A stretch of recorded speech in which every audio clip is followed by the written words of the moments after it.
రాజధాని విషయంలో వైసీపీ తీరుపై సీఎం చంద్రబాబు విమర్శలు చేశారు. అమరావతిపై అసెంబ్లీలో చర్చ పెడితే సభకు కూడా రాలేదన్నారు. వైసీపీ అసలు రాజకీయ పార్టీనా? దానివల్ల ఉపయోగం ఏంటి అని ప్రశ్నించారు చంద్రబాబు.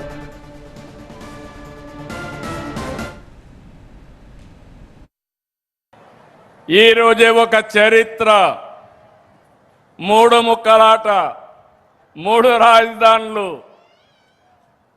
రాష్ట్రాన్ని విధ్వంసం చేసి ఆనందం పొందారు. మొన్న కూడా నేను ఒక చట్టం తీసుకొచ్చే మునుపు కేంద్రం ఒక తీర్మానం పంపిస్తే ఇమ్మీడియట్గా చేస్తామని అడిగితే నేను మేఘాలపైన అసెంబ్లీ సమావేశం పెట్టి ఢిల్లీకి పంపించాం. అసెంబ్లీ సమావేశాలకు కూడా రాలేదు. అది ఒక రాజకీయ పార్టీ ఎట్లా ఊహిస్తారో మీరు నాకు అర్థం కాల. ఇంకా ఎవరైనా ఈ రాష్ట్రంలో వైఎస్ఆర్ కాంగ్రెస్ పార్టీ అని చెప్పుకోవాలంటే సిగ్గుపడాలి తప్ప అలాంటి పార్టీ వల్ల మనకు వచ్చే లాభం ఏమీ లేదని కూడా మరొకసారి విజ్ఞప్తి చేస్తున్నాను. గత పాలనలో విధ్వంసాన్ని చూసాం, ఇవాళ చారిత్రాత్మక రోజు అన్నారు. ఇకపై మూడు ముక్కలాట ఉండబోదన్నారు సీఎం చంద్రబాబు. అమరావతికి చట్టబద్ధత వస్తుంది, ఇక రాజధానిని ఇంచు కూడా కదిలించలేరన్నారు. నెల్లూరు జిల్లా వింజమూరులో పెన్షన్ల పంపిణీ సందర్భంగా సీఎం చంద్రబాబు ఈ వ్యాఖ్యలు చేశారు.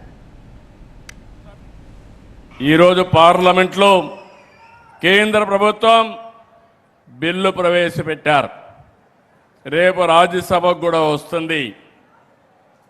ఇంకా రాబోయే రోజుల్లో అమరావతిని ఇంచు కూడా కదిలించలేరు.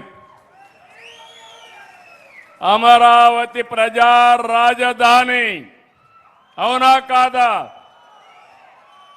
ఆంధ్రప్రదేశ్ రాష్ట్రానికి ఏకైక రాజధాని అదే అమరావతి.